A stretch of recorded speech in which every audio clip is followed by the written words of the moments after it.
La déclaration d'octobre. Le temps de grâce accordé au pouvoir exécutif est terminé. Le Conseil présidentiel de transition déraille, la primature voyage, les terroristes agissent et Haïti s'enlise.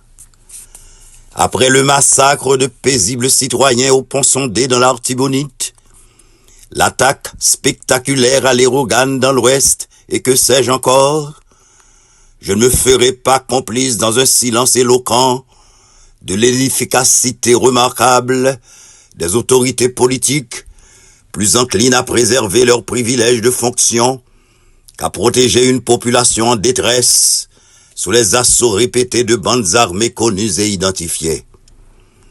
Tombés en disgrâce aux yeux des Haïtiens, frappés d'indignité suite au forfait flagrant du partage des montants alloués au renseignement à la présidence de la République, tandis que les forces armées et la police nationale sont dépourvues de tout, frappés aussi d'indigence morale suite au rapport courageux de l'ULCC relatif au scandale de la Banque nationale de crédit, le Conseil présidentiel de transition a sombré dans l'indécence en offrant à ses membres indexés dans un fric-frac malsain une prime à la corruption et à l'immoralité. Que les acteurs et les secteurs qui ne s'associent pas à cette entreprise immorale s'affichent aux yeux de la nation. Pourquoi, solennellement, au nom de ma colère, de ma conscience citoyenne et au nom du consortium Force Louverturienne Réformiste, Coalition Nationale et le Bloc du Milieu, je passe officiellement dans l'opposition avec armes et bagages. Et je prends à témoin les forces cosmiques, les seigneurs du karma et tous les peuples de la planète. Je livre bataille pour la mémoire des milliers d'Haïtiens et d'Haïtiennes assassinés par les terroristes, des milliers d'autres humiliés et grugés par le kidnapping et l'incendie de leur demeure, ainsi que des milliers d'investisseurs toutes classes confondues, aujourd'hui décapitalisés. Je livre bataille, dis-je, parce que la victoire est au bout des causes justes. Et le combat pour la libération d'Haïti des griffes des assassins et des potentats affairistes est plus que juste. Nous perdit en pile temps, nous perdit en pile monde, mais peuple organisé par contre perdit bataille.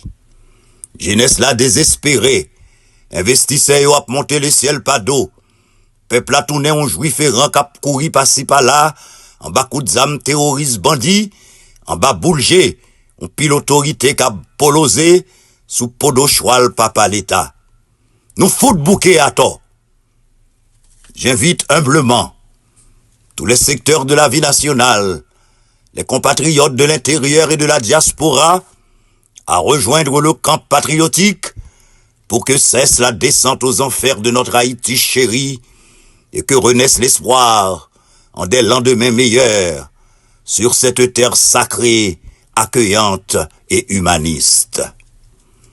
Je propose aux parties prenantes haïtiennes de retourner à l'esprit du consensus du 11 mars, afin de doter la République de pouvoir exécutif avec une présidence fonctionnelle, un gouvernement inclusif de mission et d'une instance de contrôle de la transition. La sécurité devra être la première de toutes les priorités. Travail si là, non qu'a fait, c'est v'lé pour n'v'lé.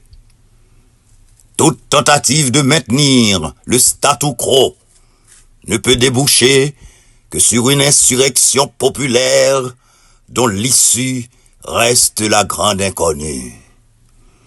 L'histoire retiendra que j'avais pris mes responsabilités à ce tournant décisif de notre existence de peuple.